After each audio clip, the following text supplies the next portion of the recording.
Hi, Willie. I put my lunch on the table and then went to get in the milk line. Standing there, I looked over at the table and saw two girls from my class, Marcia and Jane. Marcia was looking at me and whispering something to Jane. Then Jane looked at me. Then they both looked at each other, and then they both started laughing. I didn't like them laughing that way, but there was nothing I could do about it. So I got milk for Willie and me, and went to sit down. As I was walking back to my seat, I had to go past Ben Grumpson. He was standing at the end of the lunch line with Carl Burton.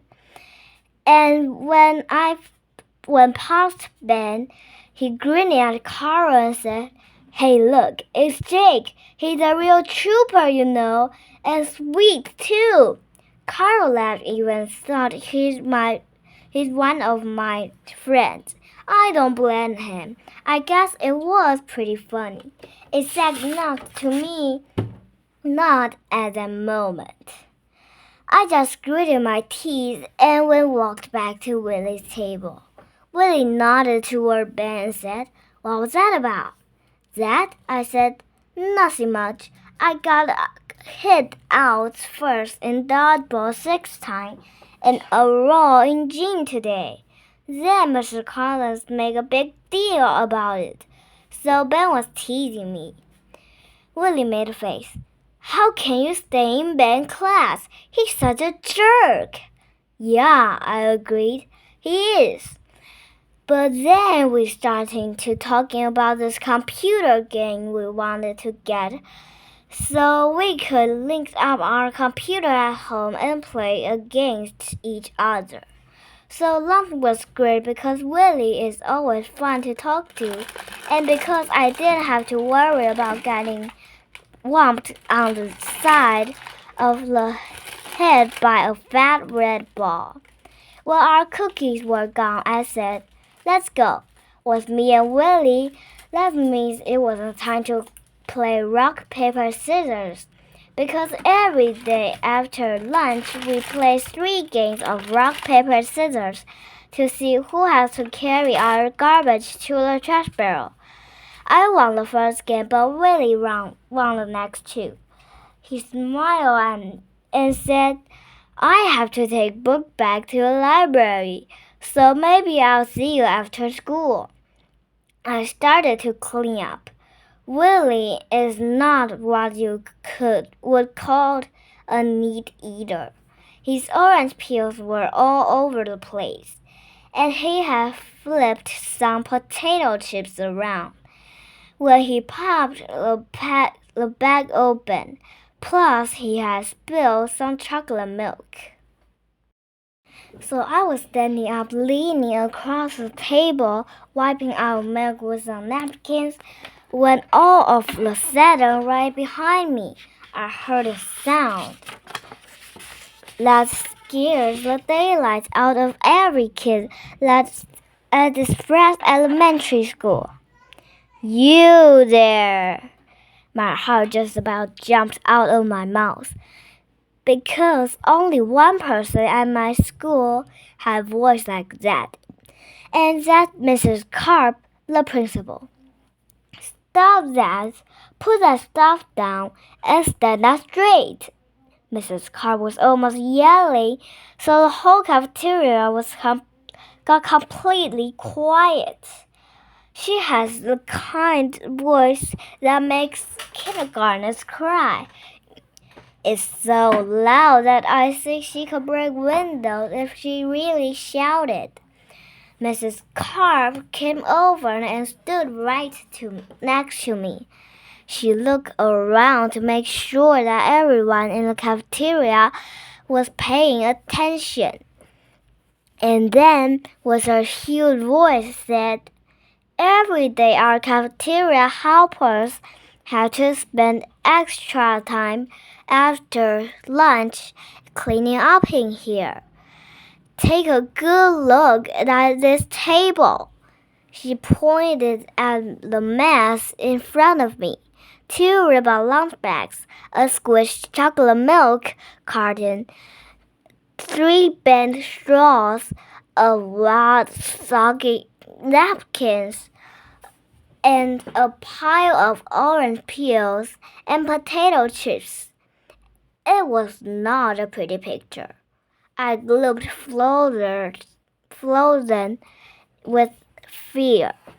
Then Mrs. Carr said, Jake Drake has not only started to clean up his own things, but he was also cleaning up the mess left behind some bad citizen. I looked up and over by the door I saw Willie standing there. Willie, the bad citizen. He made the scared face at me, like maybe he thought I was going to point at him and said, There he is. He is a table treasure, but I would never do that. Mrs. Carp had something in her hand. It was one of those patrol bells, the kind crossing guards wear. She leaned over toward me, and before I could do anything, she looped the strap over my head and pulled the belt around my waist and hooked it together. It was way too big for me, so it surged all over. Then she smiled and said, See this patrol belt? Which is a stupid question because the thing is bright orange.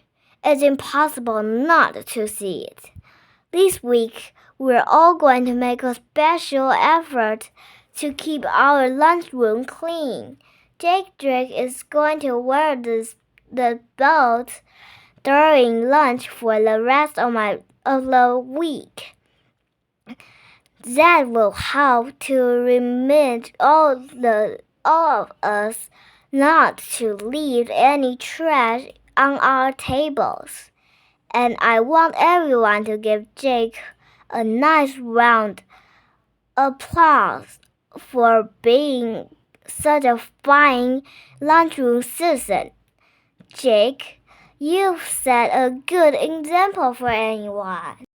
And then Mrs. Carp started clapping and looking around the cafeteria, so everyone else had to clap too. And I saw Willie over in the doorway, clapping like mad and grinning at me. And once everyone was clapping, what did Mrs. Carp do? She started clapping. She reached over and with all the kids in the 3rd, 4th, and 5th grade watching, she patted me on the head.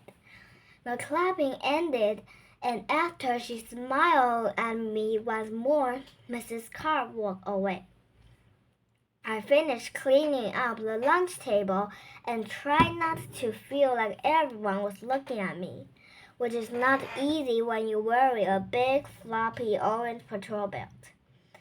I got out of the cafeteria fast. Willie was waiting for me in the hallway. He pointed at the orange belt and pretended like it was something amazing. He opened his eyes up real wide and said, Gee, could I touch that? I didn't smile. I walked past him because I had to get back to Mr. Snappin's room fast, so I could take off the stupid thing and stick it inside my desk. Willie caught up and said, Don't get mad, Jake. I'm just kidding. Well, it's not funny, I said. I didn't like what was happening.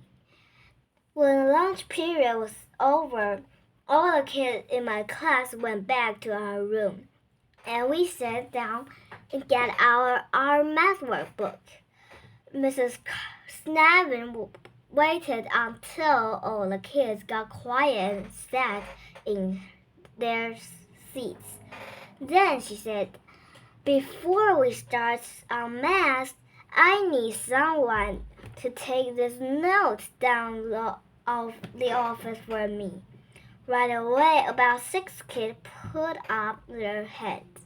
because some kids love to do that kind of stuff. Mrs. Nevin looked right past all those waving pens. Then she looked right at me and she smiled and said, "I think I'll have Jake take it." She held out the note toward me, so I had to get up from my seat, walk to the front of the room, and get it from her. Then Mrs. Nevin said, "But be sure to hurry right back, Jake, because we're going to work on our number line project, and you have to be my special computer helper, okay?" And I could feel every kid in the class looking at me. They weren't saying anything. They weren't even whispering. But right then, I heard what they were thinking anyway. They were thinking, "Teacher's pet."